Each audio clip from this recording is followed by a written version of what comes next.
This hearing will come to order. I want to thank our witnesses and other guests here, and particularly my good friend and colleague, Ranking Member Mr. Ehlers. The Science and Technology Committee as a whole, and the subcommittee particularly, is particularly focused on improving math and science education. In this technology-driven world, giving our students a thorough science, technology, engineering, and mathematics, or as we say, STEM education, is the best way to ensure that they and our country will stay competitive and prosperous.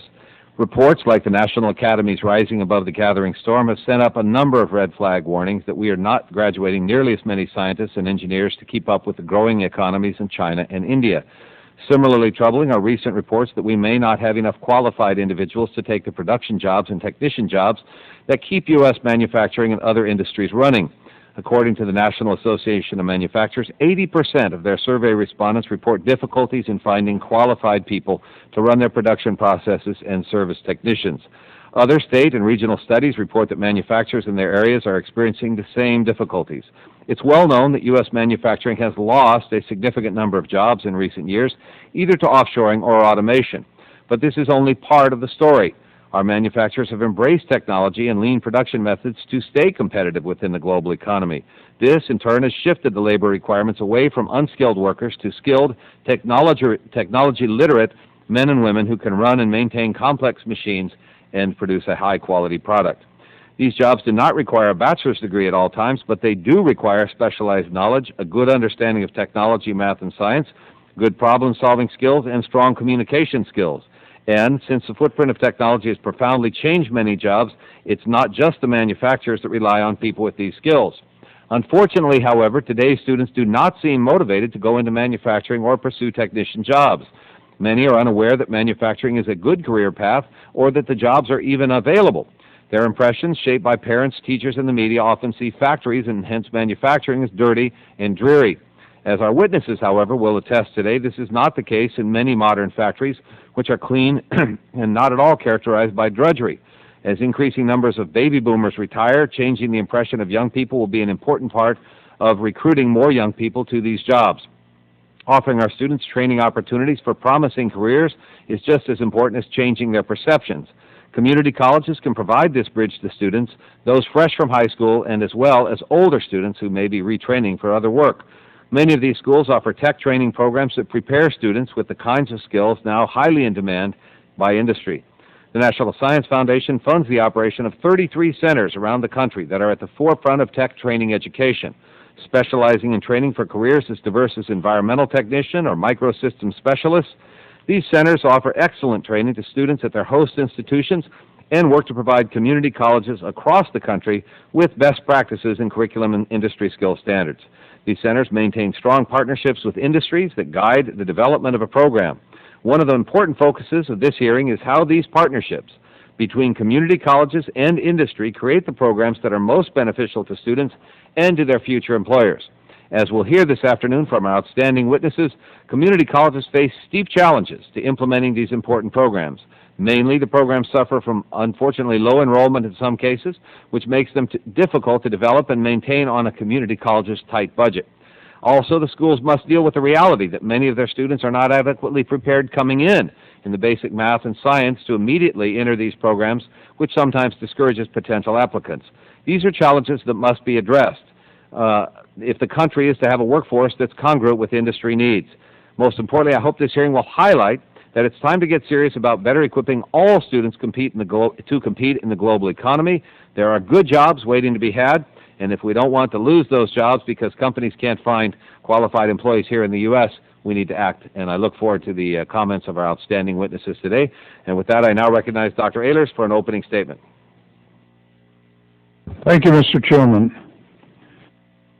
A century and a quarter ago, 80% of our workforce worked on farms. That began to change at that time with the beginning of the industrial era. Most of the workers did not have a high school education, but they didn't need it for the industries of that time, the manufacturers, for two reasons. First of all, the manufacturing process was fairly simple. Secondly, when you grow up on a farm, you will learn immense amount about machinery.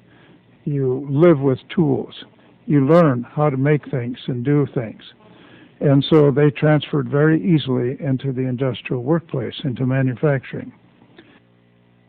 Today, technical training and jobs have changed significantly since that time, and even since I joined the workforce. At that time, many manufacturing workers did not need a high school diploma to do their job well, and if they had a high school diploma, it was a definite plus.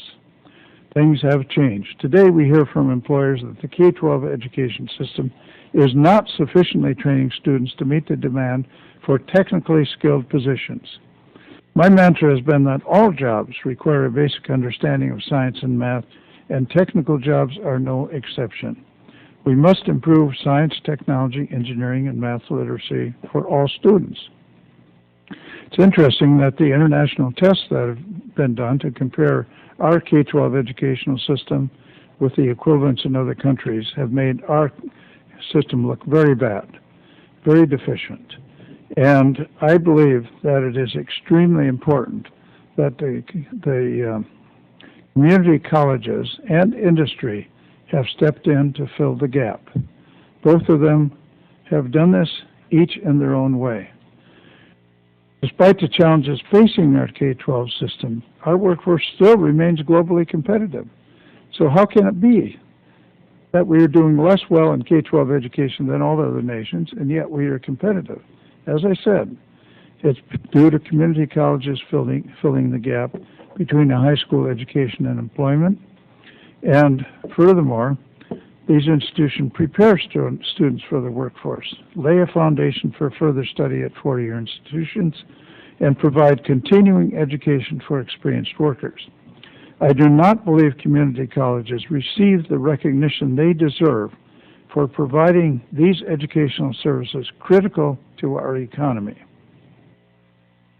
Another factor is the training that industry itself has provided. It may shock you to know, it certainly did when I first heard it, that the amount spent by industry, both on remedial training for lack of education, as well as upgrading education to handle more technically complex equipment, the total amount they spend exceeds the total amount the federal government uses to fund elementary and secondary education. It's a huge drain on our financial resources in industry.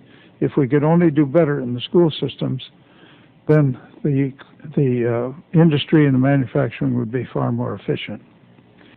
In its 2005 survey of the U.S. manufacturing workforce, the National Association for Manufacturers found that skill shortages are extremely broad and deep, cutting across industry sectors and impacting more than 80% of the companies surveyed.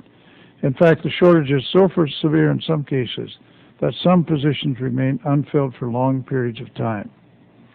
I am glad that industry is taking action to address the skills gap, as I mentioned earlier.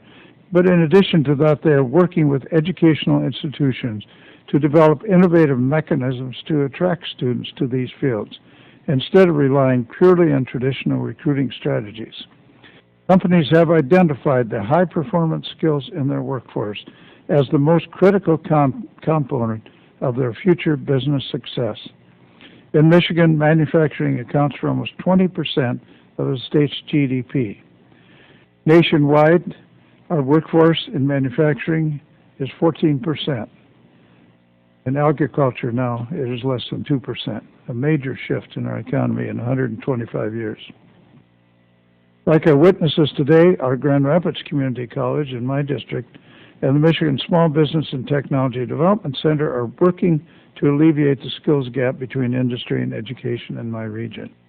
The federal government supports these goals through programs such as the Workforce Innovation and Regional Economic Development Program, the WIRED program, and the Manufacturing Extension Partnership Program, better known as the MEP. I'm a strong supporter of both. Unfortunately, we have not had a lot of strong support for the MEP program, but the WIRED program is very successful, and the remnants of the MEP program are also successful. I note that some of today's submitted witness testimony addresses the need to reverse the waning student interest and negative perception of these fields.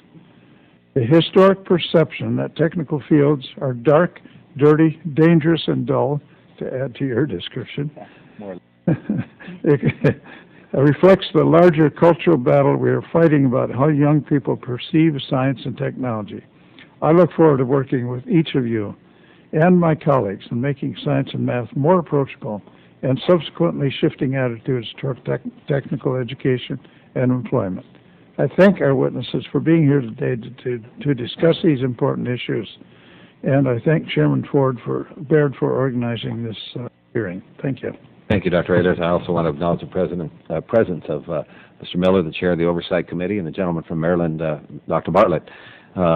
If there are any members who wish to submit additional opening statements, those statements will be added to the record at this point. And now it's my great privilege to introduce our witnesses, and I'll start with a friend from my home district who's a very distinguished president of South Puget Sound Community College, who has also served as president of Bellingham Technical College and held positions at Guilford Technical College in North Carolina. Dr. Pumphrey, thank you for being here. Dr. Stephen Fonash is the director of Penn State Center for Nanotechnology Education and Utilization and is an active researcher in the field of nanotechnology. The gavel's sliding away from both of us here. Dr. Eric Mittelstadt is the Chief Executive Officer of the National Council for Advanced Manufacturing. He's been very active in industry, serving as the chair of America's leading robotics manufacturer, FANUC, among many other projects and activities. Dr. Mittelstadt, thank you for being here. And finally, Ms. Monica Poindexter, who is currently Director of Corporate Diversity in the California-based Genentech Incorporated. Her work in workforce development for Genentech led to the company's collaboration with community colleges to train technicians for the biotech industry. So we've got an outstanding panel of witnesses to address precisely the questions before us today. As our witnesses should know from our prior communications, we try to keep the testimony limited to 5 minutes. Under Dr. Ehlers' term as chair, we had a push button up here that has a trap door below your seat, and when you get about 15 seconds grace period, and then you vanish, and we'll carry on without you. So try to keep it down to 5. I know these are tremendously important topics. We will have good opportunity for give and take in the questioning, so we very much appreciate your presence, and we'll start just work from the left to the right as we look at it. Dr. Pumphrey, please enlighten us with your remarks.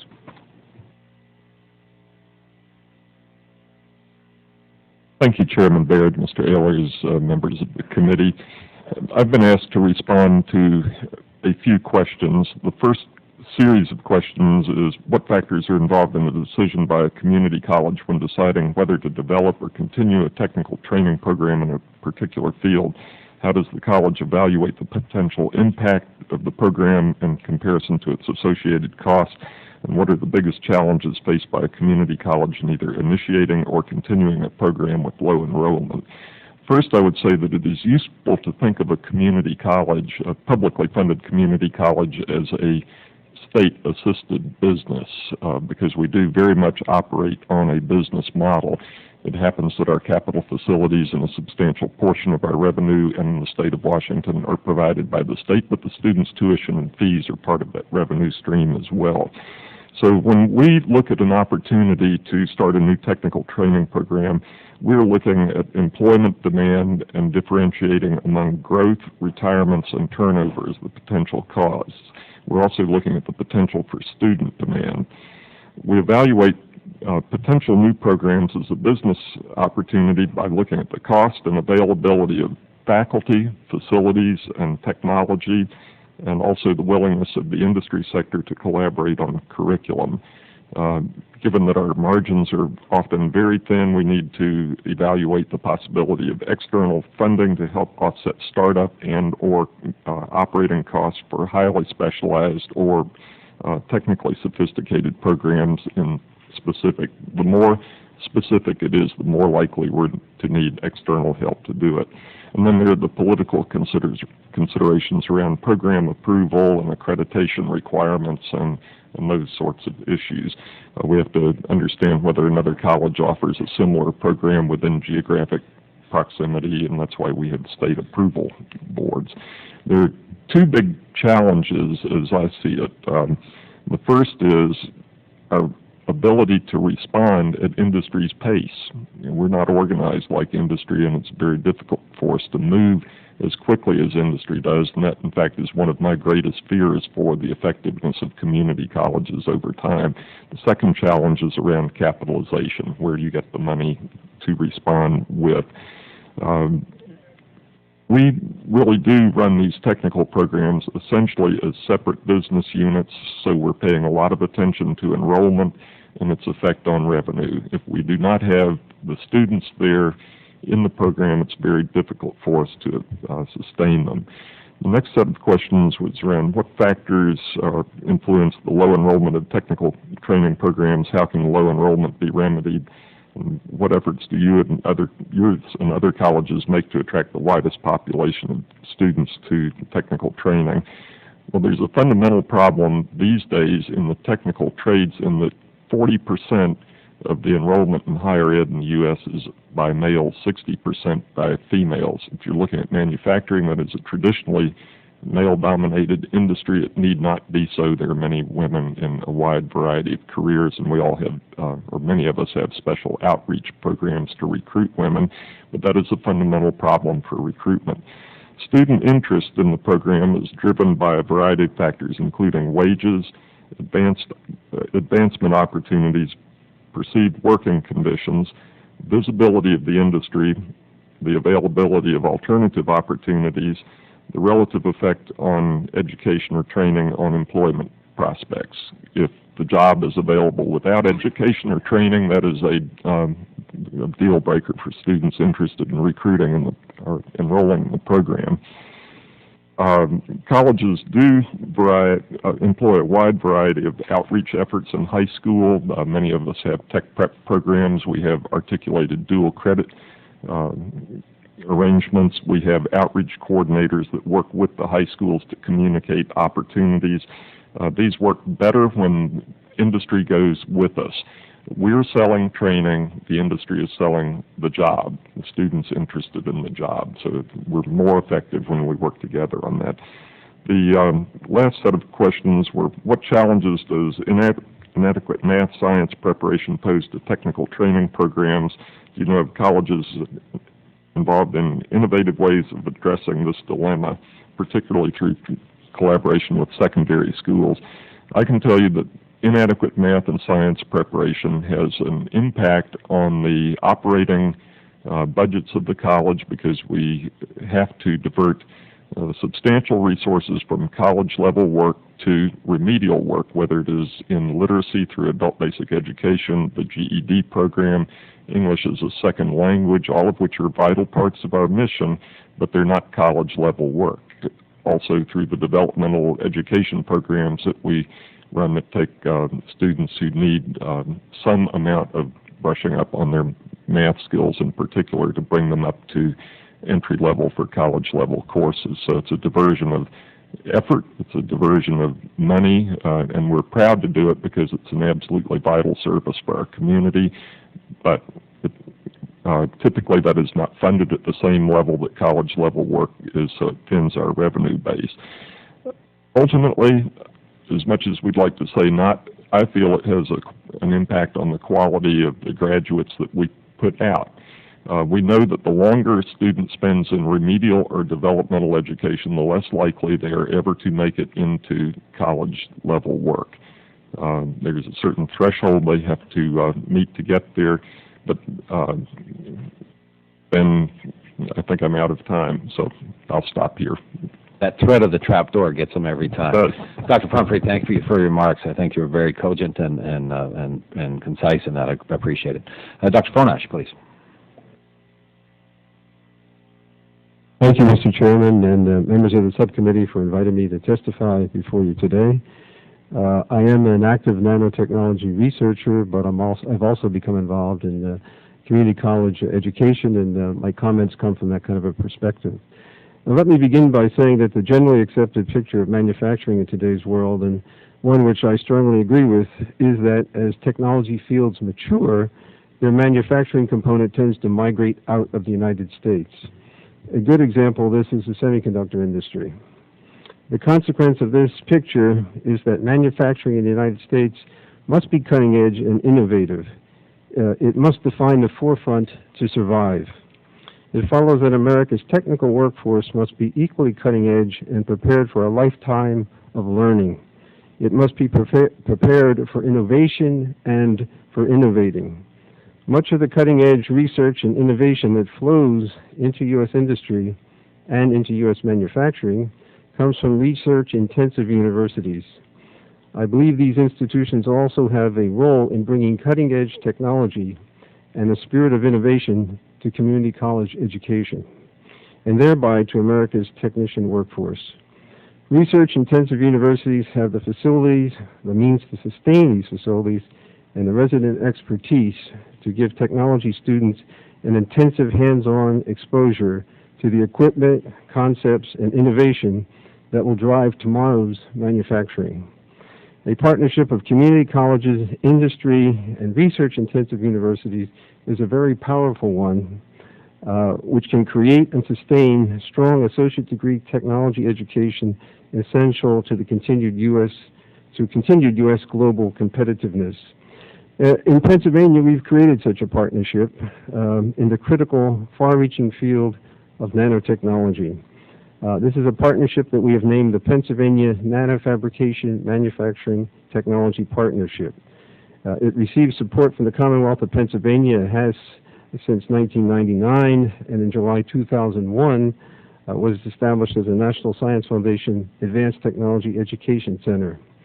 With the addition of the resources of being designated an ATE center, the program has grown from a partnership of 7 community colleges, Penn State, and industry in 2001 to a partnership today of all 14 community colleges in Pennsylvania, Penn State campuses across the Commonwealth, the Pennsylvania State System of Higher Education, and industry.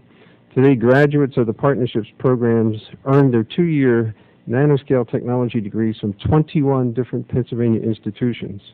With the addition of the resources of the ATE Center, we have also been working with numerous community colleges across the country who want to emulate our partnership and its resource-sharing model in their technology education efforts. A key aspect of our partnership is its use of what we term the Capstone Semester. It's taught using the state-of-the-art facilities and expertise resources of Penn State's University Park campus. All students in the nanotechnology programs of the 21 partners must take this total hands-on immersion into nanoscale fabrication, synthesis, and characterization. This 6-course Capstone Semester experience is provided by Penn State 3 times a year as a service for the 2-year degree granting schools engaged in the education of technicians. The motivation for industry to play a role in advanced technology is well understood. The motivation for research-intensive universities to play a role in advanced technology education is less clear. There is a well-established innovation path from research universities to industry, which turns new ideas in the laboratory into products for American industry. It is considered prestigious to participate in that pathway. There needs to be an equivalent innovation pathway from universities to technology education, which turns new ideas in the laboratory into skills and learning in the technology classroom. Being a participant on this pathway needs to be deemed equally prestigious. If I were to distill my thoughts down to one idea, I would say innovation and cutting-edge technology has to move quickly to the community college classroom just as quickly as it moves to industry. And I believe the best way to do this is to encourage partnerships and resource sharing among community colleges and research-intensive universities. Thank you.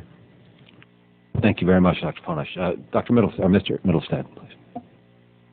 Thank you, Chairman Baird and Ranking Member Ehlers, members of the subcommittee. I very much appreciate and am honored to testify today on what NACFAM believes is a critical issue in the 21st century, and that's the need for more highly skilled and lifelong learning workforce. I commend you for this hearing, and I hope that I can add to our collective understanding of the issues and what community colleges and industry are doing to meet the demand. Let me briefly set the stage for why higher skill levels are required of production workers and technicians now and in the future, and why innovative and collaborative approaches to training them are essential. Manufacturing has led the U.S. economy in productivity gains in recent years, but that productivity must continue to increase for a number of reasons. These include demographics, increasing customer demands, the hyper-competitive global economy, inevitable fluctuations in our own economy, and finally, because we have fewer people than China and India have, for example, we've got to be more productive and innovative if we're going to remain a world power. To achieve the dramatic increases in manufacturing productivity of the past 20 years or so has required increasing use of the technologies of automation, information technology, statistical quality control, lean, just-in-time delivery, and on and on. Utilize these effectively, production workers must continuously need more skills. This added sophistication of production jobs is magnified by the coming dramatic reduction in the size of the U.S. workforce, as millions of more baby boomers retire over the next decade than the number of new young workers entering our workforce. Obviously, this demographic fact of life affects all sectors, from stockbrokers to teachers, from retail salespeople to healthcare workers, and it certainly affects manufacturing. Thus, the current and near future outlook for graduates of technical training programs is excellent, even as the reality of increasing productivity continues to reduce the number of traditional manufacturing jobs similar to agriculture in the previous century. Data from a number of industries show shortages already of qualified workers, and this will only get worse as the demographics play out. Faced with this reality, many companies, their associations, and educational institutions are all taking multiple and collaborative approaches to attract more students to these careers. In addition, companies must pay higher wages and benefits to those positions. They've got to increase their training efforts. They need to utilize objective skill standards and certifications and improve their retention policies. Companies are also realizing that they cannot solve this problem by themselves. They're partnering with community colleges to guide tech prep programs to address the required skill upgrades, and working through their associations to attract more students to those skilled careers. For example, the Business Champions program of the NAM Manufacturing Institute's Center for Workforce Success encourages manufacturing executives, quote, to engage the business community, elected officials, foundation leaders, and state policymakers about the importance of community colleges in developing a skilled workforce, unquote. Further, their Dream It, Do It program works to raise the perception of manufacturing careers among current and potential students. The necessary skills for even production workers now include STEM education to enable them to most effectively use the advanced equipment and techniques so essential to U.S. manufacturing competitiveness. STEM skills are, for example, are included in the Advanced Manufacturing Competency Model sponsored by the Department of Labor, in whose development we at NACFAM and other industry associations participated. STEM skills are also included in the Manufacturing Skills Standards Council work that NACFAM co-led with the American Federation of Labor's Working for America Institute. In conclusion, today there is great progress being made, but the challenges are even greater. The required 21st century workforce skills are not only important to every individual worker, they are increasingly becoming central for continued American innovation and therefore prosperity. Moreover, as daunting as these workforce challenges are, they are only one of many facing U.S. manufacturers. In the new paradigm of network-centric manufacturing, a new level of what we call intense collaboration is required among OEMs and suppliers, but also with labor, education, and government. The future competitiveness of our nation depends upon the success of that intense collaboration, including as it applies to the critical issues being discussed here today. NACFAM is looking forward to working with you to make it all happen. Thank you very much. Thank you very much, Dr. Mittelstadt. Ms. Poindexter. Thank you, Mr. Chairman and members of the subcommittee for inviting me to testify before you today. One of my responsibilities has been to partner with local community colleges to develop programs to train students to work in the biotechnology industry. Genentech was founded in South San Francisco, California 31 years ago with the goal of using human genetic information to develop novel medicines for serious and life-threatening diseases. We are among the world's leading biotechnology company with 14 products on the market and over 50 projects in the pipeline, and more than 10,000 employees. The key to our success has been our commitment to hire the most qualified workers available and to provide an environment for them to succeed. Our goal is to recruit and retain people who are the best at what they do. People who are motivated, who have high standards of quality and integrity, and possess a flexible, entrepreneurial spirit and are committed to improving human health. A particular focus of our hiring in recent years has been in the area of product manufacturing. When the Food and Drug Administration approves a new drug, we face the task of quickly scaling up a technical workforce capable of manufacturing the product to the precise standards of the FDA. Traditionally, we have sought to hire these employees from four-year college institutions, but increasingly, we have seen the benefit of working with local community colleges to develop graduates of the two-year programs who have the skills necessary to succeed in our industry. Our experience with two-year community colleges have proven they can be an important source of highly motivated, well-trained technical workers. Often, these students have some workplace experience before they roll into community college. Their motivation for attending school is to develop the skills they need to qualify for the type of jobs we offer. In the mid-1990s, Genentech began to work with Solano Community College, located in Vacaville, California, to design a biotechnology certificate program to provide technical education to students who had an interest in a career in biotechnology. The program began with a professor on sabbatical from Solano Community College who spent 6 months working full-time at Genentech to gain an understanding of our manufacturing processes. He spent an additional 6 months working with 60 Genentech employees to develop a biomanufacturing curriculum to train students. At the time, no school in the country was providing biomanufacturing training, so the development of this program was the creation of a new academic discipline. The program teaches students the basics of chemistry and biology through a combination of lectures and laboratory work. In addition to the science of biotechnology, students learn about the regulatory environment in which we work. One of the best aspects of the program is that students experience working in a laboratory environment. The students must wear protective gowns, work in teams, prepare batch records, and perform other tasks that they would in a real manufacturing setting. They participate in an exercise in which they keep the lab running around the clock for 4 straight days by working in shifts.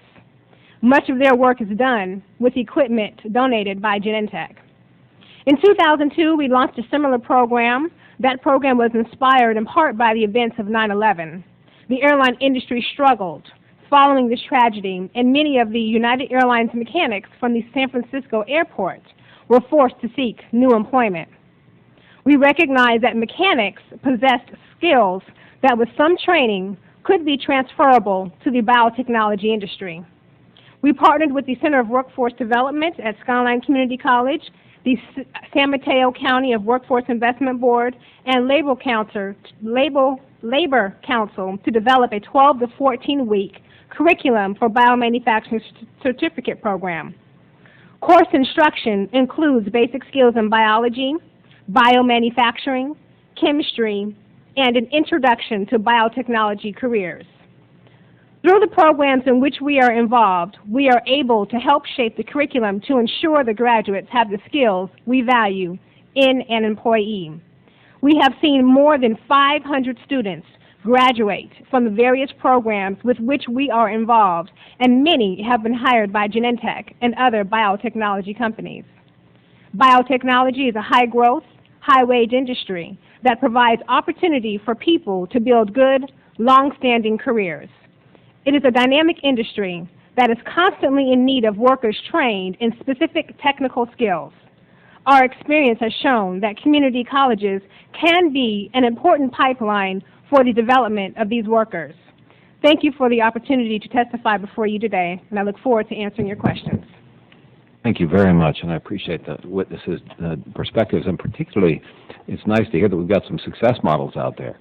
So the process now is we'll exchange a series of questions, and in this particular committee we actually enjoy a good dialogue. We're not here to put you on the spot, or you're not taking an oath to In this case, we've occasionally done that, but not on this kind of hearing. So this is really our chance to, if there are things that you feel that we're not asking about, feel free to pitch those in as well. One of the puzzles as we've prepared for this hearing is that we hear a lot of concern about outsourcing of jobs. We hear at the same time concern by manufacturers that they can't get employees domestically. And then we hear that sometimes when these programs are created at community colleges, there's a problem keeping enrollment. And one of the challenges must be, and I'll ask Dr. Pumphrey this, so if you're trying to decide whether or not to initiate a program like this, you've got to decide what the costs are, what the numbers are, what the demand is out there, where we're going to get faculty. How does this issue of marketing play into this in terms of assessing the probabilities that you'll get the demand from the students to actually take the courses if you make the investment? How does that play in?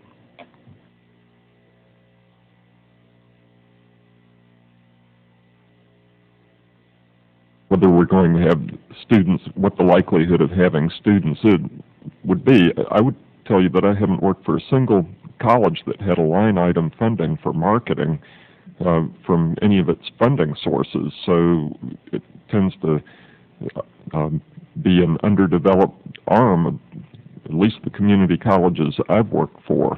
I think you have some challenges around marketing manufacturing programs unless there's a high visibility corporation in the community. One of those challenges has to do with all of the publicity around things like outsourcing, which has gotten way more marketing than substance, in truth.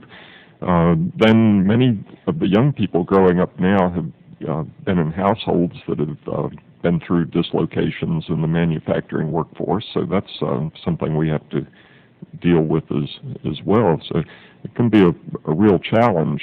Certainly the work is fascinating at this point. Very clean, very sophisticated, involves a lot more discretion by the individual worker, even at the operator level, than what was true in the past. These are good careers. Their wages are above average. There are promotional opportunities. It's not a difficult story to tell, but I don't think either the colleges or industry have done enough, as much as they have done, to be wholly effective at marketing these programs.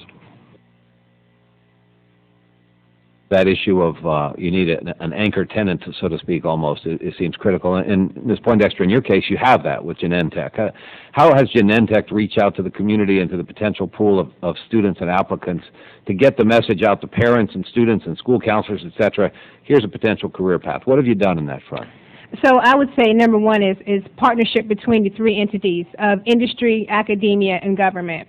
The other aspect is co-creation. And when we look at how do we attract, I guess, the future talent pipeline, biotechnology is innovative, it's fun, and it's something that's new. And I think students that have come through the program, it's word of mouth. When they have successes as far as for their experience being in the biotechnology industry, experiencing what it's like to work in a manufacturing environment, being responsible for multi-millions of dollars of product, that's something that's something to celebrate, something that's exciting, and something that is new. So when students have good experiences, they talk about it.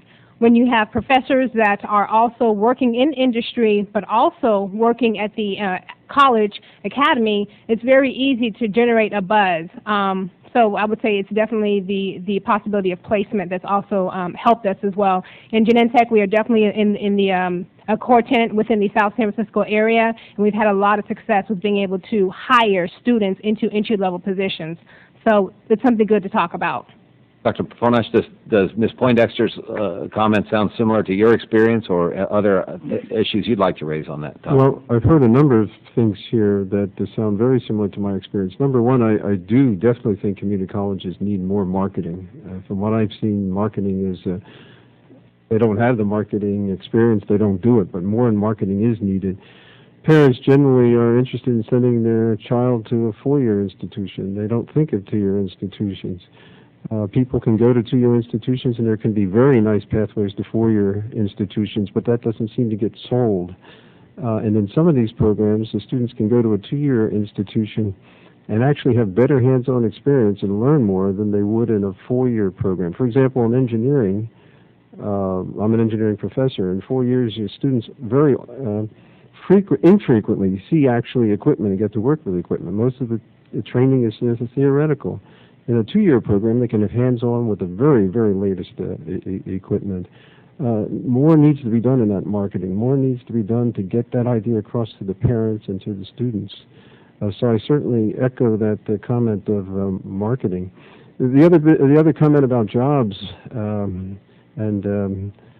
I think jobs are definitely moving out of the U.S., but what's happening is sort of a filtering process. What you're left with is the more demanding jobs. And industry is trying to fill those more demanding jobs, and that requires the higher education standards, and therein lies the problem. If we're going to keep those jobs in the U.S., we have to meet those more demanding requirements of the education. And so those are my comments on what I've just heard. I think that industry is a very vital part of this. Obviously, coming from a research university, I think research universities are a very vital part of this also, and obviously the community college community. My mantra, if I will, for today is that, if I may, for today, is that research universities do so much in their involvement with industry, creating those new opportunities, those new manufacturing possibilities. They need to do more with education at the technician level also, and helping the community colleges. Appreciate it much, Mr. Mittelstadt. We'll get to you in just a second. I want to acknowledge my colleague, Mr. Ehlers, for 5 minutes, but I'm sure you've got something to add, so we'll get back to you. Sure. Thank you, Mr. Chairman. It seems to me that there are 3 potential sources of good technical workers. One would be students who've dropped out of high school and have a desire to get a good job, obviously need some training.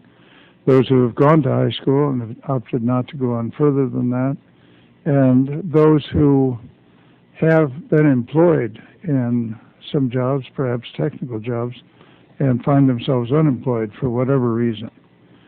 Can you give me, this is general for any one of you who wish to comment, can you give me roughly what percentage would be in each of those 3 categories? Are there any high school dropouts that fit neatly into your programs, or do they have to go back and get a GED or go back to high school? Or Mr. Pumphrey.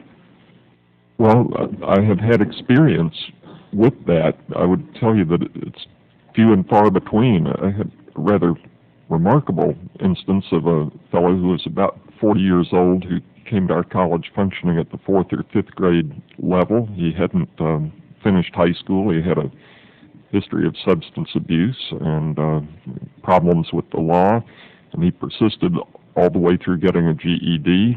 Had to take a couple of more courses before starting a program in instrumentation and process control, and today works as an engineering technician for a very prominent company in their research facility. Those things can happen. It's not a normal pathway and would not be a high percentage. At the other end of that continuum would be dislocated workers who have already worked in a manufacturing location, understand the culture of manufacturing, and need a slightly different set of skills to move into new and developing job opportunities. We've had a lot of success with those, and in the middle would be recent high school graduates who've thought about a lot of things, but manufacturing careers are not necessarily one of them. One of the conundrums that I do not wholly understand is why we have waiting lists for our allied health and nursing programs. And one could talk about the working conditions and wages in those careers in similar terms that one might discuss manufacturing.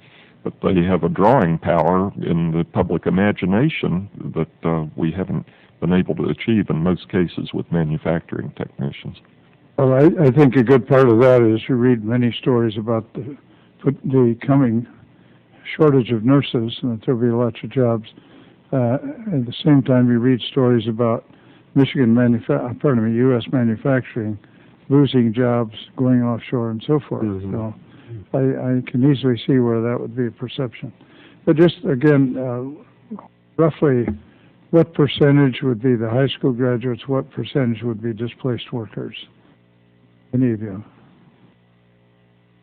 I will give you a statistic that may help in thinking about that. The average age of our students in our college parallel or college transfer programs is around 20, and the average age of the students in our technical programs is around 29. Okay, that's helpful. Any other comments on that?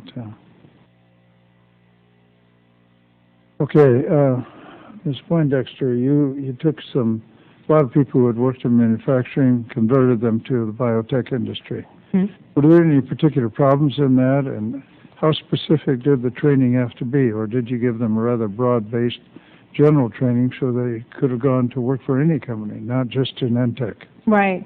We were fortunate to have one of our very own Genentech employees who was an adjunct professor at Skyline Community College, who helped develop their biotechnology curriculum based off of Genentech's manufacturing processes and procedures. So therefore the students, in addition from that same school, from Skyline College, we had the professor of the biotechnology program spend almost a year on and off working through 5 different rotations throughout our manufacturing facilities. And so he was then able to experience, his mantra was, I want to know what my students are learning, so when they're in the classroom, I can translate that into a curriculum that's going to be meaningful, that will lead to an exact position for either Genentech or for the broader biotechnology industry. So once again, it's that co-creation and that partnership where we are there in the classroom as well as the faculty comes to Genentech to learn. So challenges, I would say, and I think it was actually mentioned in one of the previous testimonies, was really just around the speed. One of the fortunate opportunities that we were looking at was utilizing the community college for a just-in-time workforce.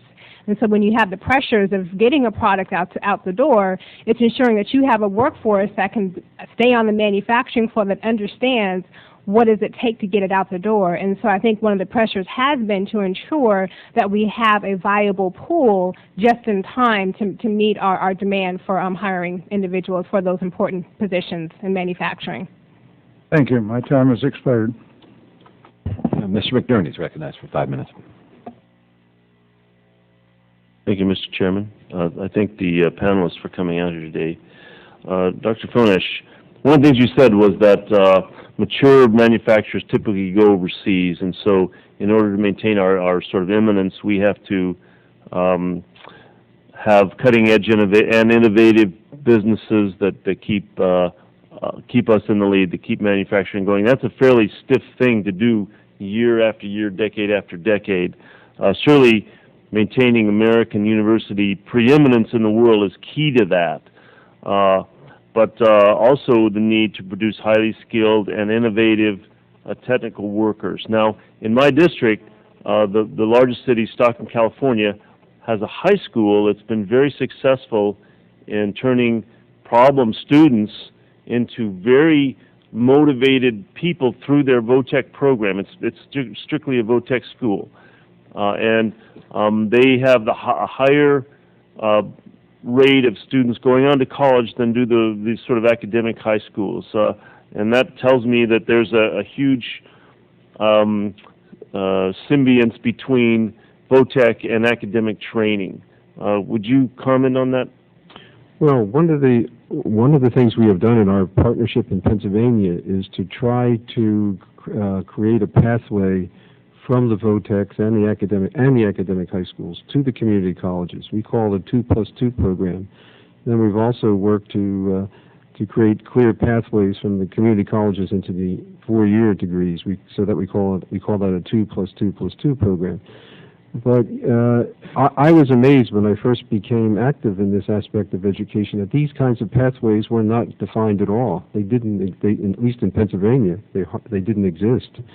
And in Pennsylvania, there was very few clear pathways from a community college to a university, just about no pathways from VOTECs and academic high schools into community colleges. I can proudly say that since our partnership as an ATE center has been functioning, that's been one of our objectives, and I can say proudly one of our achievements is establishing these kinds of pathways. And so we now have them in Pennsylvania. In fact, The Pennsylvania Department of Education has taken our model and now uses it as pathways and VOTECs in academic schools into community colleges. So what is needed? Well, I think there's always motivated faculty, but I also think there has to be, administrators have to make sure there are clearly defined pathways in place. Appropriate state agencies have to take a look at this. These sorts of pathways have to be in place. I think they're very important. Well, one of the things that Ms. Poindexter pointed out was that these students are exposed to very high level of responsibility and reward for that kind of work. And I think that motivates the students to understand the need for academic achievement as well, so that they can enhance those skills. Concerning that program in the Genentech has, one of the questions I have is, you worked with Skyline College, and that you opened up an office in Vacaville. I don't know if it's still open or not. How likely is it that you'll open up an office in a location that has a community college that does put out good, well-trained students? So I would say that one of the assessments whenever Genentech is looking at a future site is around the academic surroundings, because we do recognize that's where the workforce, a portion of the workforce will come from.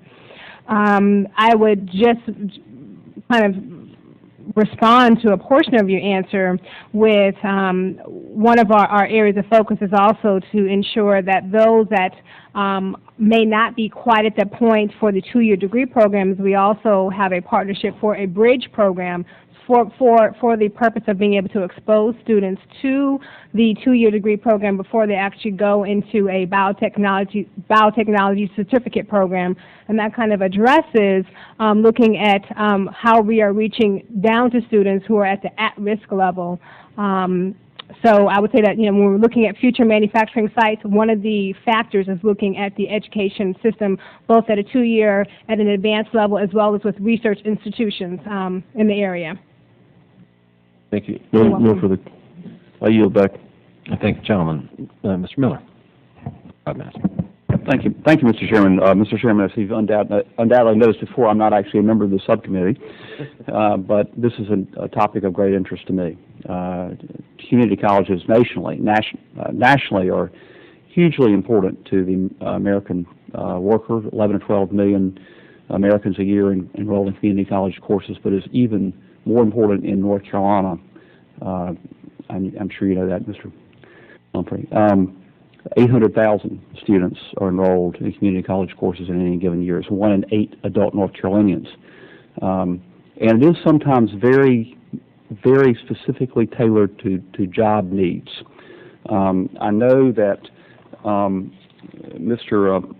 Pumphrey and Dr. Fonash have cautioned against programs that are too narrowly tailored to job needs, but Wake Technical Community College has an extrusion campus to teach skills using the extrusion industry. Extrusion is a process of pulling soft plastic and letting it harden in different shapes in an area where there are 30 or 40 manufacturers using that technology within a 20-mile radius. Alamance Community College has a biotechnology campus, biotechnology, not specific campus, but degree program, and the great majority are placed with one employer, LabCorp, which is one of the leading medical testing companies in the nation. And students go directly from that program to work at LabCorp. And I could go on. There are lots and lots of curricula that are particular to a specific community college in North Carolina that are tailored to a specific industry that is concentrated there, either a single employer or concentration industry. And there becomes kind of a mutual draw of industry to the area because of the community college programs, and the community college program because of the prevalence of jobs or availability of jobs in that area. Ms. Poindexter, from the employer standpoint, how should that balance be struck? How important is it that the skills of the employee come almost to the point of being ready to go to work the first day, and how much it should really be taught at the workplace by the employer, based upon a more general understanding education provided or job skills training provided at the community college. Right. I think more importantly is, as far as for the focus for the specific skills that are needed, I think that's just to get the students into the door, to start off a career path. And once they get into a company like a Genentech, that's where we will provide them with the necessary skills to take them to the next level for the, whether it's a grade level above or a different career path. But when we're looking at the specific technical skills, that's what is lacking. And so in order for the students to even have an opportunity to get into the manufacturing industry, it's the baseline exposure of what it's like to be working in a highly regulated FDA environment. And so that is something that I think it does need to be specific to the point that in certain aspects you do want creativity, but in other aspects of manufacturing you don't want the creativity. So to have the full knowledge and understanding of what this environment and what this career path leads to, I think the more specific that we can be for certain niche-specific areas like manufacturing, labware, glassware, where it requires technical capability, I think that's very important. But once they get into industry, that's where industry will actually provide them the upgraded skills training so that we can then open up broader opportunities for promotion as well as for future leadership positions within the company. So I do think it is important to have some technical level foundation beginning and then to broaden up the horizons once they're in the industry. Dr. Mittelstadt, you also more from the employer's perspective. What's your perspective on that?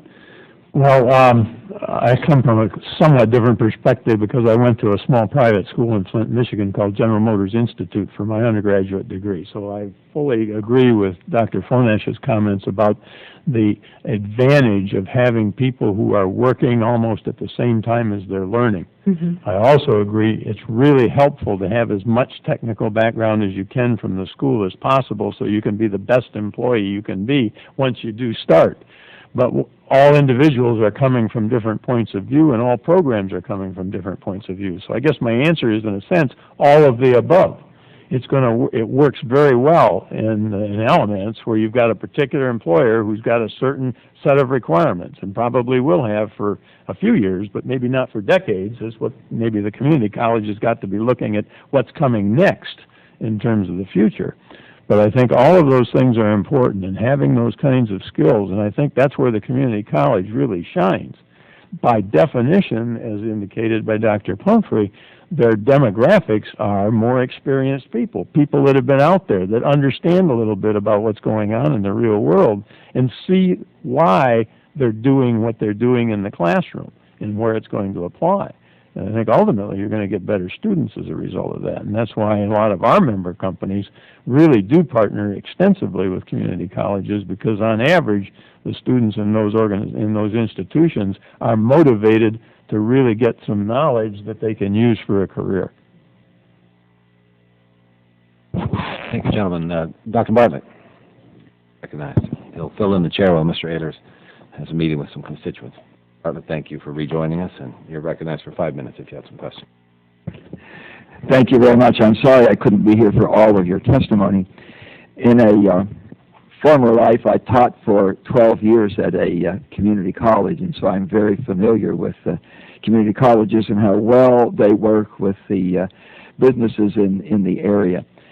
At our community college, we would offer any course that was desired by the industrial business community, as long as there could be enough students to make it a defensible thing to do.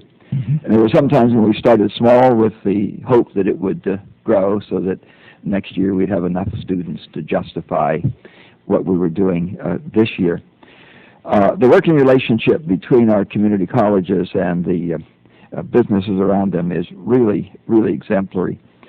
The community college right next to me in Washington County has a program to train truck drivers, and they partner with with Volvo Powertrain, which we used to call Mack Truck, and they have provided all of the trucks and all of the course for training these truck drivers. Well, that's a pretty pedestrian kind of need, but it's one which is really needed. As you may see from the back of trucks, they're all giving in 1-800 number, please call, we have a job for you if you're qualified. Right. So there's a huge need there, and that's probably one of the most pedestrian things that I can think of the community colleges are doing. But it's a really necessary thing. If you got it, it was probably brought by a truck, wasn't it? And without the truck drivers, why, it's not going to get there. But the big problem in this area is not the working relationship between our businesses and the community colleges, which is going very well. The big problem is finding enough students who are interested in this kind of work. And as you know, there are many industries that tell us that if we can't increase the number of immigrants that are coming in on temporary work visas to fill the needs that they have, that they're moving their company overseas where the workers are. And at the same time, we have far too many of our people working at jobs that pay far less rewarding than if they were in these areas. How can we inspire our young people to be more interested in this? It's a matter of perception. The average person in our society does not perceive of these jobs as being either well-paying or rewarding. And another thing I did in a former life was I built homes. And I will tell you that in many respects, what I did then is a lot more satisfying than what I do now. The world will little note and long remember what we do here today. But if I built that house right, in 100 years from now, it'll still be there. And there are a lot of rewards from this kind of work. But in our society, we don't perceive these as being desirable or rewarding career paths. I've suggested that what we need to do is to have people working in these areas come to the schools and to the PTA meetings with their W-2. These jobs really pay very well, and they're very rewarding. And as you know, I'm a farm boy and I'm a hands-on kind of person. I will tell you that these are very satisfying kinds of work. And what can we do so that we have more of our young people and their parents, as they sit around the dinner table talking about, Junior, what are you going to do? Why don't you look at one of these technical areas where there are huge needs and big rewards? But that's not what the average parent thinks. How can we change that? A society gets what it appreciates, and we really don't appreciate those people like we should, do we? I don't think that there's any question that that's a major challenge, and it's a challenge that goes far beyond any industry's capability to meet it. It's one of those challenges that I think requires some of what I called intense collaboration between industry, education, and yes, government. The media as well. But the media gets influenced by all three of those constituencies. And you folks have a major impact on the media. And when you go back in your campaign next time, talk again with your opponent about that. What are you going to do about this problem? Make sure they understand what Dr. Fonash indicated.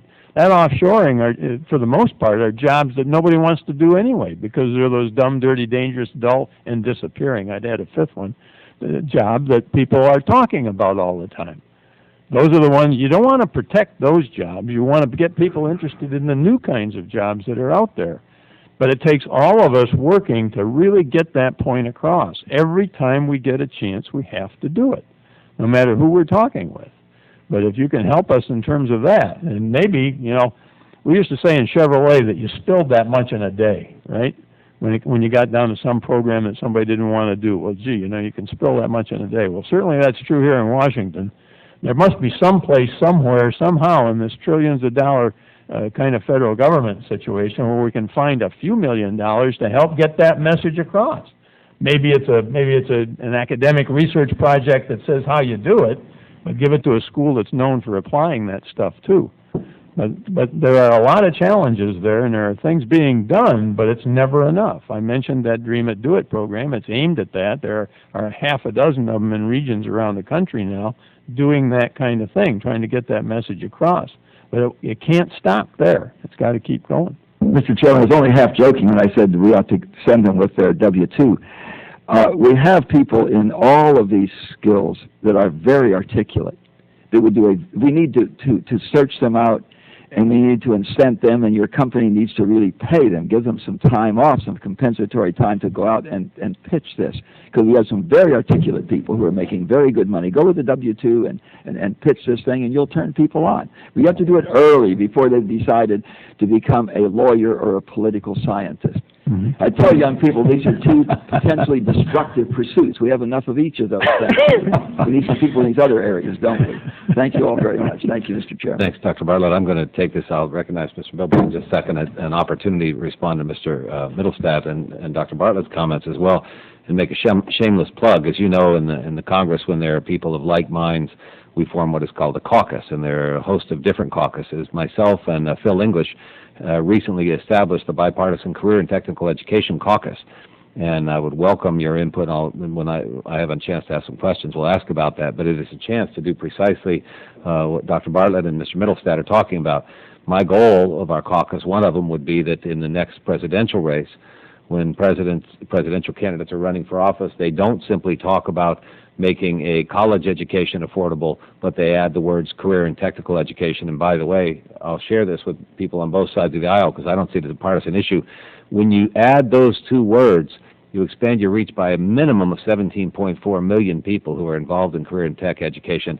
And you can add to that all the employers who recognize the need for these employees. So we'll reach out to you and help. Maybe you can help us spread the word. We'll look forward to working with you on that, because a lot of these issues need to get in that campaign. They need to be talking about these things at the national level. That's Indeed. how parents start thinking about it. And if politicians start showing it respect and attention, it'll expand that reach. Right. Mr. Bilber is recognized for 5 minutes. Thank you for joining us. Thank you, Mr. Chairman. I appreciate it. I almost have to look at my family, where all three girls are college graduates and academic achievers, and the boys took after Dad. And let's just say I'm trying to fill the middle class spectrum within the family.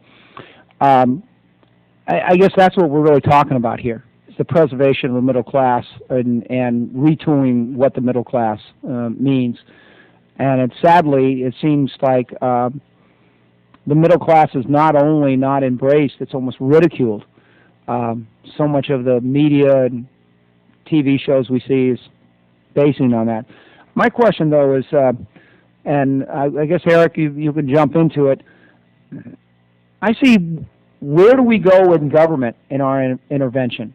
We're going to send a bunch of government people out to talk about, let's face it, I think that the Walton Foundation has probably done more than all the governments in the country combined, talking about, keeping kids in school, getting to learn basic skills, usable skills out in the real world. And I just wonder how much we can help, and maybe our emphasis needs to be stop hurting it so bad.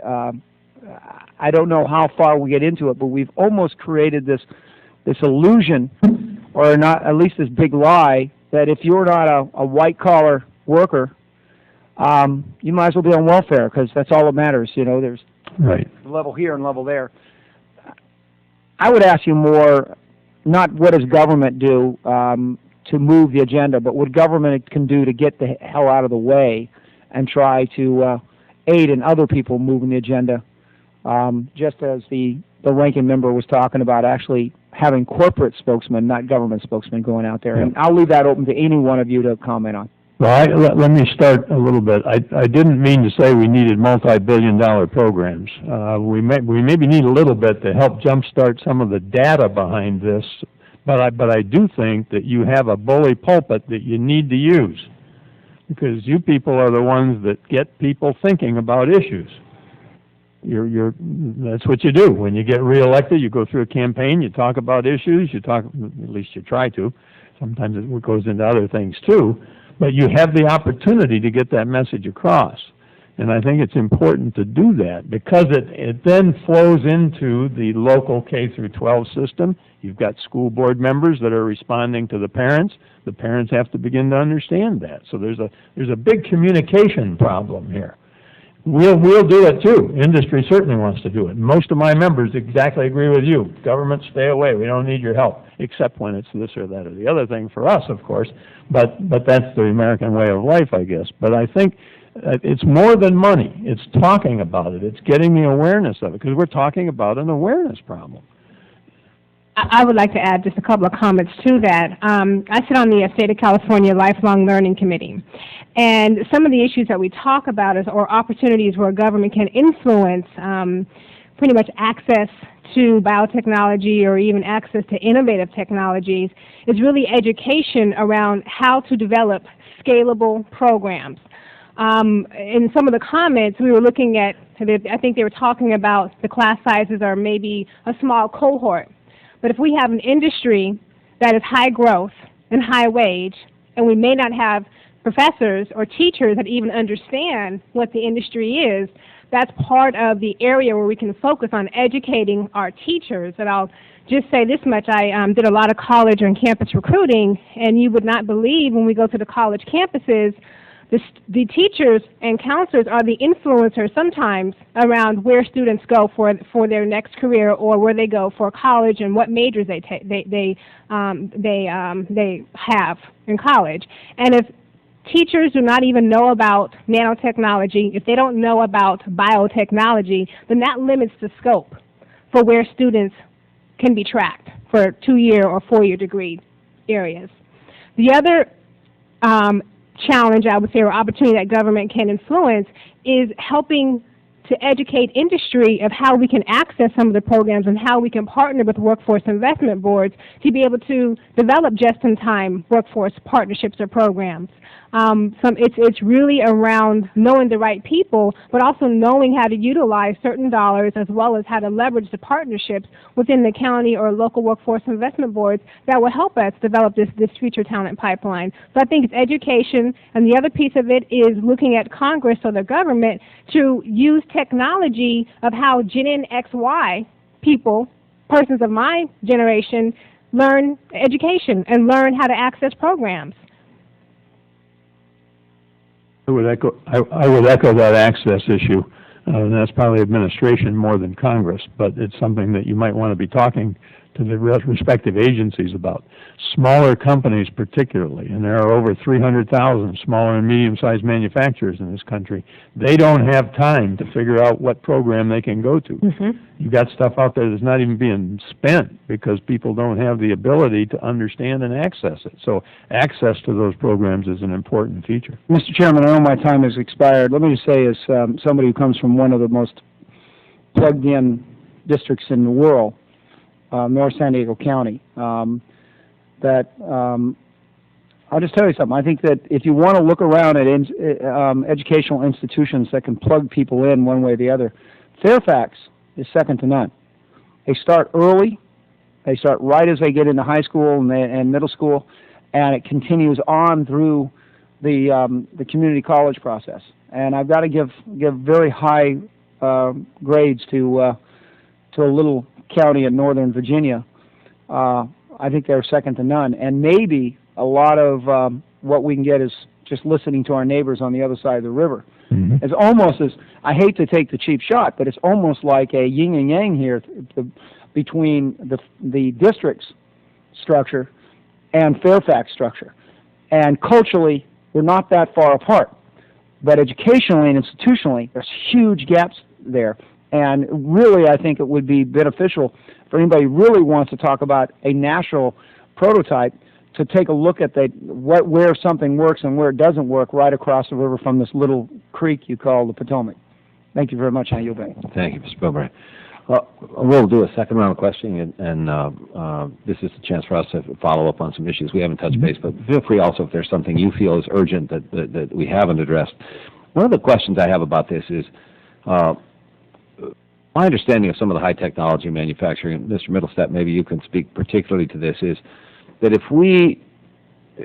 that it sort of works like a bicycle pace line. If you ever watch those bicycle races, when you fall off that pace line, you're done. You can't get back on it because you're out of the slipstream, and once it goes, It just goes off without you. And I've been talking to some of our high-tech manufacturers back home. We've got a lot, Sharp Microelectronics, Hewlett-Packard, Wafer Tech, and Light Photonics in my district. Once this goes offshore or leaves our borders, you lose the workforce with the feel for the process. If you're not dealing with the 300-millimeter wafer, somebody else is. And all the things that go with that, you lose. If you're not dealing with the day-to-day process of producing a genetically engineered pharmaceutical or bioceutical, you lose that feel, and you lose that feedback mechanism, plus you lose your personnel. People will go somewhere else, and the hard part is getting back on that. And I'm particularly interested in NACFAM's perspective.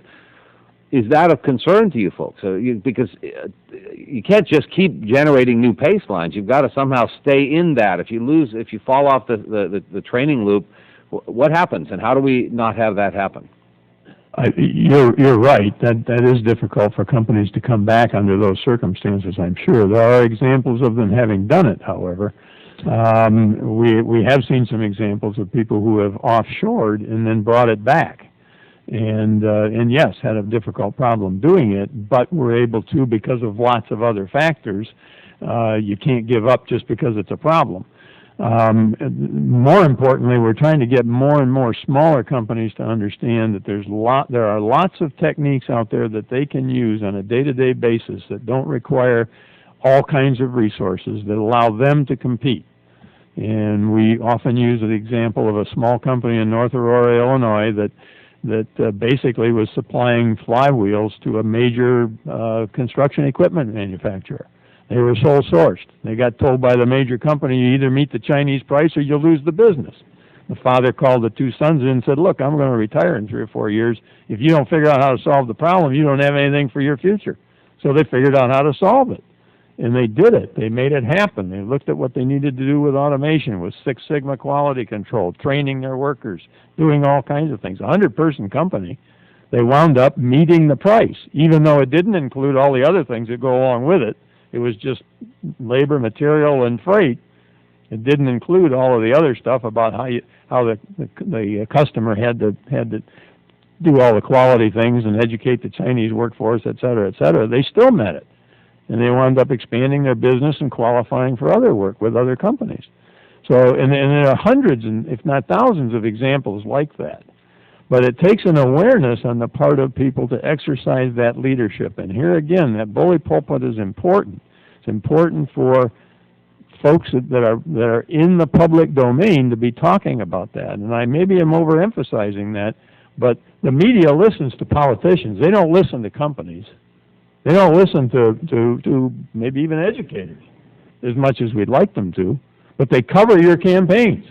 And if you can talk about these kinds of things and get that kind of ability to influence the media, I think it'll help. We'll work with you in terms of anything we can do to help make it happen. There are others who want to comment on that issue. Yes, if I may comment, I think that once you fall off that pace, you are off the pace. And I think the only answer to it is to create a new line. And instead of making chips, for example, with 300-millimeter wafers, you should turn to something like self-assembly for transistors, or the kinds of things that people are exploring with nanotechnology. That's what I believe. I believe that these races will go off, but you have to create a new game, a new race, and I think you have to do that all the time, and you have to have the technology workforce that is capable of staying up with that kind of a pace. I think the pace is there. I think it's only going to get faster. That'll carry certain problems for our colleges, I would imagine, to keep up. Dr. Pumphrey? Maybe I'm not as sanguine about our prospects as my colleagues. I had an interesting personal experience. I attended a departmental graduation for my daughter at North Carolina State University in December of 2005. It was in the College of Textiles, and certainly a manufacturing industry that is employing high technology today. It was a December graduation, so it was fairly small. 36 baccalaureate graduates, probably 85% of the graduates from North Carolina and Virginia. 12 master's degree candidates, half of them from the United States. 7 PhD candidates, one of them from the United States. These folks are being educated not just so they can manage production lines for the work that gets designed in the United States. They're going to take the competition to a higher level, clearly, with the expertise they get in our research universities. So I think the race gets faster, which makes it even more problematic if you fall out of line. Poindexter, did you want to add a comment? No, you. I would just say in relation to the two-year degree and looking at international, we're really looking at our local pool to keep and maintain from the local community colleges and our local communities where we have our manufacturing facilities. So that's where it makes sense for us to keep our workforce local, especially relating to the two-year degree areas. Back to Mr. Bilbray's comments, we sure want to make sure we incentivize you to stay there and don't disincentivize you to in a way that would motivate you to locate offshore. We're glad you're committed to keeping the local manufacturing and education base. Mr. Miller. Oh, yeah, sorry. Yes, thank you. A couple things. First of all, Mr. Chairman, on the subject of congressional caucuses that are pertinent to this committee hearing, I will trump your Career and Technical Education Caucus. My switch that shuts off his mic. 3 years ago, I started a community college caucus, and I'll happily join your Career and Technical Education Caucus and would welcome you into the community college caucus. Dr. Pumphrey, does your daughter still live in Raleigh? No, sir. She lives in Wilmington and works for a prominent textile corporation headquartered in Greensboro. I was going to ask that you mention my name to her. I disagree with one of the points made, and that is that the outsourcing of jobs, the jobs that we are losing, are jobs that Americans don't want. They're dirty, whatever the phrase was, the alliteration was, and by reference, less skilled and poorly paid. I mean, I agree that that this country's economic future cannot be unskilled jobs in labor-intensive industries. But we are losing very sophisticated jobs. Dr. Fonash, you said that at least the jobs were pausing in the United States, but once industries became mature, they moved on somewhere else. My observation is that more and more manufacturing processes or products are going, even those developed from American research, are going to other places from the outset. And I am not convinced either that American workers, although highly skilled, working hard to develop skills, and textiles, we've lost we've had wave after wave of job loss. And if you visit a textile factory now, it is not like the Sally Field movie Norma Ray. Those are very sophisticated operations with very sophisticated machinery, and we're still losing the jobs. North Carolina's experience is particularly intense. I think we are second only to Michigan in the percentage of our manufacturing jobs that we have lost per capita. And North Carolina workers work hard and will go back to community colleges, and community colleges are not a secret. They know they're there. And still we are losing jobs, and the jobs we have are not paying anything like the value that those employees are adding through their skills. I know that the typical answer to what we need to do about protecting American jobs is improve the job skills of our workforce. Our workers are working hard to try to maintain current skills, and we're still losing jobs, and the jobs we have are not being compensated, even in a way to keep up with inflation. What else do we need to be doing?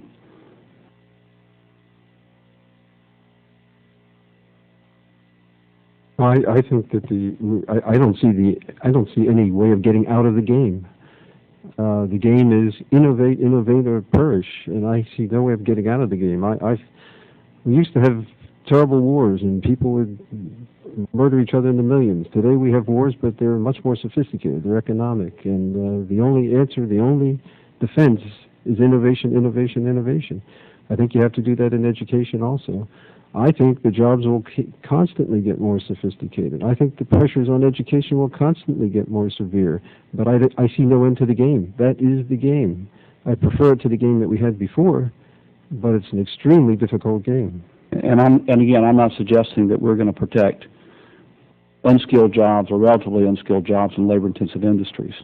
But, well, anyone else have a answer to what else we can be doing other than we're simply stuck in a desperately competitive international marketplace and we can't affect it? I mean, I would just submit the question or the statement that if we continue to do the same thing, we're going to get the same result. And if we look at where we are today, we have 21st technologies. Genentech is an example of technology in the 21st century. The question I would ask you all is our education system in the 21st century? I think that's certainly a legitimate question as well, but I understand your concern. I happen to live now in Davidson, North Carolina, near Charlotte, so I'm not quite in your district, I guess, but at least I'm in the state. And there are some tremendous people there, and they're very capable of things. And what you're really saying is that they're upgrading their skills, but the jobs aren't there yet. But you are doing some other things too, and unfortunately there's a time lag. You've got the research campus that's going in Canopolis, for example, where you're really trying to do some things to invent new industries.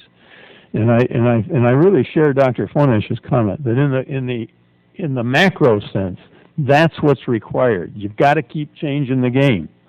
I have a cousin who just passed away a little while ago at 104. When she was in high school in the teens, the 19 teens, she would never have imagined millions of people in an auto industry. In the 40s, she couldn't have imagined millions in a television industry. In the 50s, maybe millions in a computer industry. In the 70s, biotech or whatever. We see nano and hydrogen now, but there are more, and there have got to be more, and we've got to keep moving in that direction. The problem is that what happens is there is what I call an inevitable short-term displacement in a growing economy. And that's where, to me, government comes in. You got to be really creative in terms of how you can handle those short-term displacements, how you can do the things you need to do. People don't want to move from where they are, but maybe that's where the jobs are. At the same time, as we've said recently, we've got a shortage of millions of engineers. We've got engineers laid off all over the country. But the ones that are laid off don't want to go to where the jobs are, where the shortages are, and that's human nature. They've got that right, obviously. So one of my experiences was to be the managing director of GM's smallest but best plant in Uruguay in South America. One of the things I learned, it was a very small country. It's a tough damn job to run a country.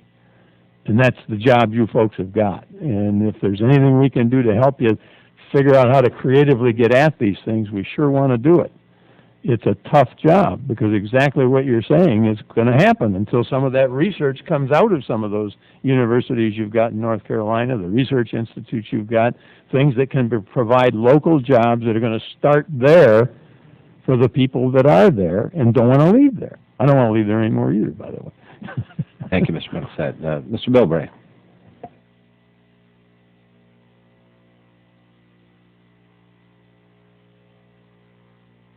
Much high tech. Mr. Chairman, I've got to apologize because we really are talking about a bigger picture. We're talking about you can't separate the educational institutions from the business institutions for the government institutions. And my colleagues here, I think, are very much predisposed to bipartisan cooperation. If I can just point out that one of the things that scares me to death, and I don't think we talk enough here in Washington, is what can we do when it comes down to the type of benefits two-year institutions don't get, especially from endowments. It's non-existent for two-year institutions. And you get a lot of the stuff that we talk about with huge resources coming out of the private sector to go into the wealthiest of the population and their educational institutions. But in the blue-collar neighborhoods, in the two-year institutions like what I went to, no way in the world are you ever getting to that. That's a challenge, and I'm not saying we can correct it here. But, Mr. Chairman, I'd just like to remind all of us that when we talk about competitiveness, you realize that the federal government is operating a tax structure 100 years old based on the concept that our borders would be locked tight by tariffs. And we're still operating off of a system that creates a situation to where somebody in Australia or China can make a product. The product is not even taxed in their country, import it into the United States and sell it tax-free, where if you make the same product in the United States, it's taxed on its labor and on its capital, and then it's supposed to be competitive. Then my family's from, immigrated out of two parts of the world, one out of North Carolina and with the Boone family in 1790, but also from Australia. My cousins come in from Australia and they say, darn, Brian, do you realize that a Miata in Australia is more expensive than a Miata in California or in the United States? I said, of course, because they put the tax on at the sales level, and so they're able to sell their product and their workers are able to compete in the world market, where we've almost tied this millstone around your neck and saying you have to drag this around. And I know this is off the subject, but I just think we need to really look at ourselves, that when you say what can federal government do, be brave enough to start thinking about redoing stuff. We destroyed one little industry that was a cottage industry, the manufacturing of quality arrows for archery. We put a 12% tax on all of the components, and what we didn't realize is that we were making it tax-free to import assembled arrows into the United States, and it was 12% to produce an arrow in the United States. Guess how many businesses manufacture arrows today in the United States? Only one. 13 of them left the country. And we can blame the industry for doing that. We can blame the lack of trained personnel and everything else. But what we got to do is blame ourselves here in Washington that we mandated that those jobs are exported. So I just ask that when we talk about the educational challenge and whatever, we also look at what harm are we doing here in Washington. And I hope openly, as a leader of the majority, there's a frank discussion about, do we want to continue with this concept? Are we so obsessed with redistributing the wealth and shift and shaft in the taxation, or do we go to the basis of let's look more at, like other countries, the consumption tax, so our products are not taxed just because they're made here in the United States, that they have equal competition, not just here in the United States, but overseas. Mm-hmm. And I think when we talk about jobs, we can't separate it from that. Now, comments from the panel, I apologize for ranting on and on. You bring up a very good point, and one point is that probably has not been discussed is sustainability for these programs.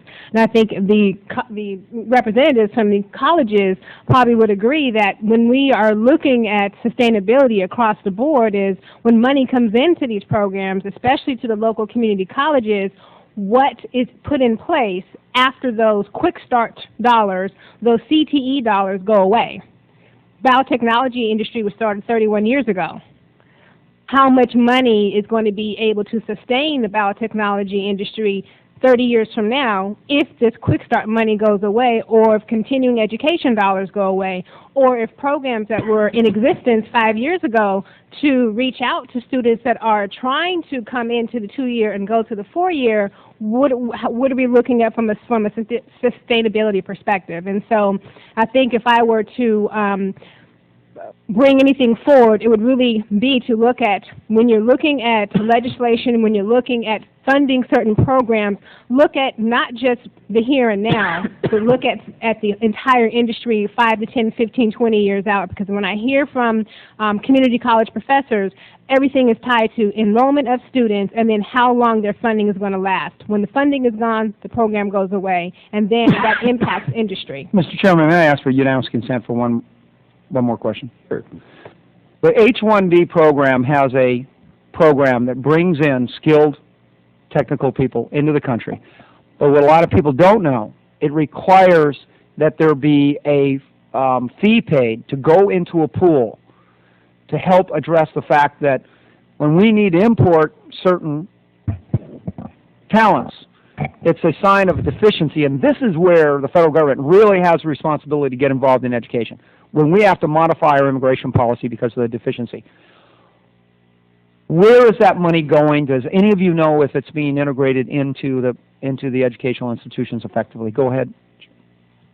Yes, sir. When I was president of Bellingham Technical College, we shared $200,000 of an H-1B grant with Everett Community College in Everett, Washington, for the express purpose of expanding the cohorts of radiologic technologists that we were training in a consortium. And your opinion about the program, expandability, or any editorial note? It clearly helped us expand the program, but it was not permanent money, so when that runs out, you're where you started, essentially.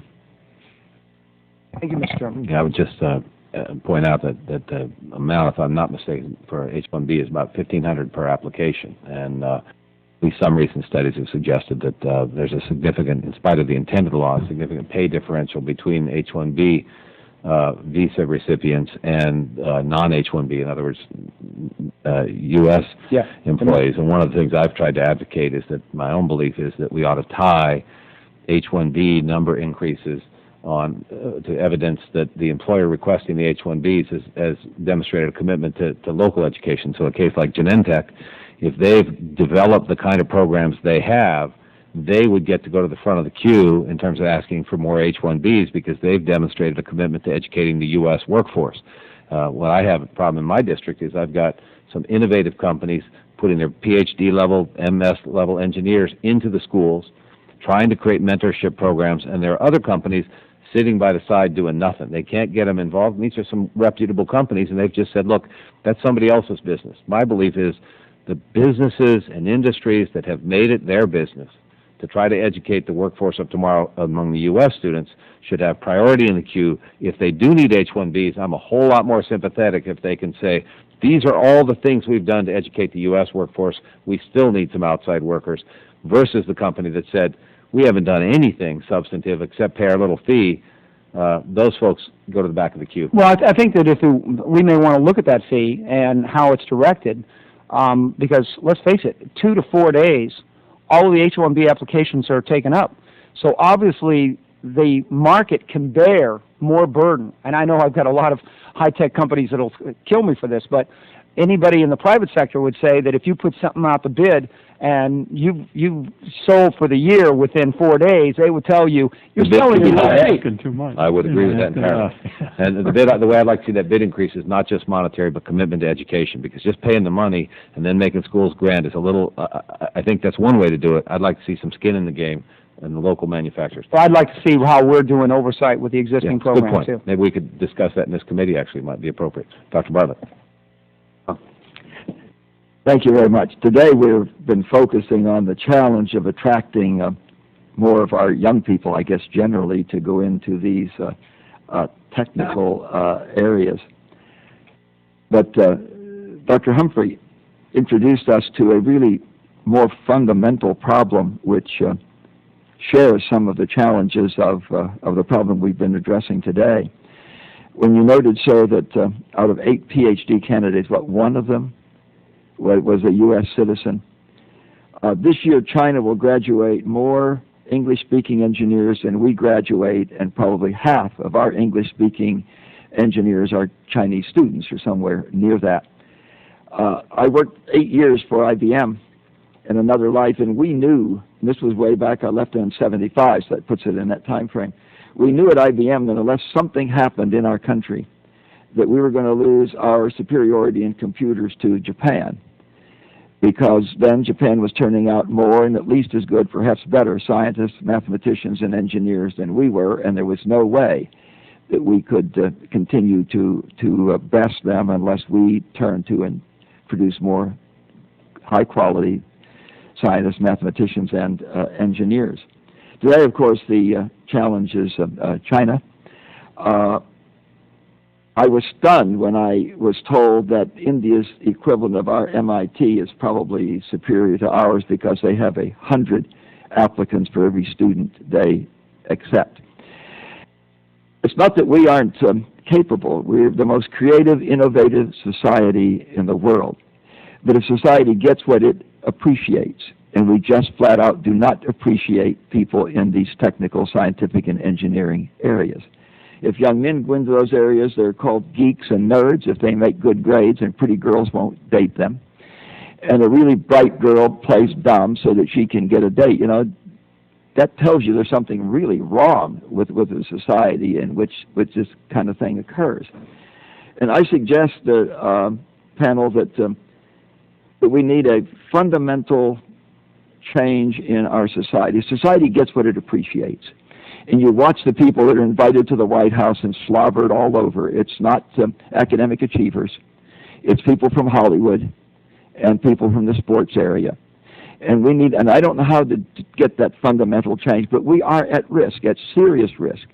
We cannot continue to be the world's premier economic power and the world's premier military power when other countries are turning out more, far more, scientists, mathematicians, and engineers that are as well trained as ours are. This is a huge, huge challenge, and our future as a premier nation depends upon how we address this. How do we change the culture so that pursuits in these areas are really appreciated? Because we're not going to get the scientists, mathematicians, and engineers going to our schools, or you're not going to get the there'll be no new companies to which we need to attract these technical people we're talking about today if we don't turn out enough scientists, mathematicians, and engineers. How do we change our society so that we really appreciate those people? If I may attempt an answer to that, I don't know how to change it, but I know the mechanism is I don't know how to actually carry out the mechanism, but the mechanism is marketing. I look at CSI, it was the crime scene investigation, these TV shows. Now all the kids want to be forensic scientists. The media has immense control over middle school and high school kids, shapes their thinking. You know, they want this because they were told they should have it. They want to be forensic scientists because that looks pretty cool on television. Engineers don't look cool. Scientists don't look cool. The media doesn't depict us as being cool. We are, as you said, nerds, geeks. Something has to be done in the marketing of the basic marketing. This whole culture runs on marketing, and that's the area that has to be addressed, I believe. Thank you very much, Mr. Chairman. This is a real challenge, and if we don't collectively address this and succeed in changing it, we face a pretty uphill role in the future. Thank you, Dr. Bartlett. I think one of the positive things about the high-tech revolution is that the nerds and geeks have done pretty well. And Dr. Bartlett often raises this issue of pretty girls won't date the guys with the doctorate degrees. My wife's right fetching. And I'll stand that. Now, in fairness, she's got a PhD as well. So. But I want to thank our panelists here for their. Well, I don't know if I doubt I'd vouch for that, but I just want to thank our panelists very much for their contributions today, for their insights. The record will remain open for a couple of weeks. If members of this panel or if you folks want to add something to it, by all means let us know. And I think we've got good grist for the mill here now as we work for things. And I think equally importantly, some very good models for how things are working. And one of the things that we've said, we need to market those models as well, so that other community colleges, other industries can follow the kinds of examples of Genentech and the folks Dr. Fonash and Dr. Pumphrey spoke about, and Mr. Mittelstadt helping your members hear the kind of examples we've got here of successes where the manufacturers themselves and the industries themselves have worked with the community college. Frankly, that is a lot faster turnaround than the appropriations process. Stick around the next few days and you'll see what I mean by that. Thank you very much, and with that, this committee is adjourned. Thank you to the panelists and all. Thank you.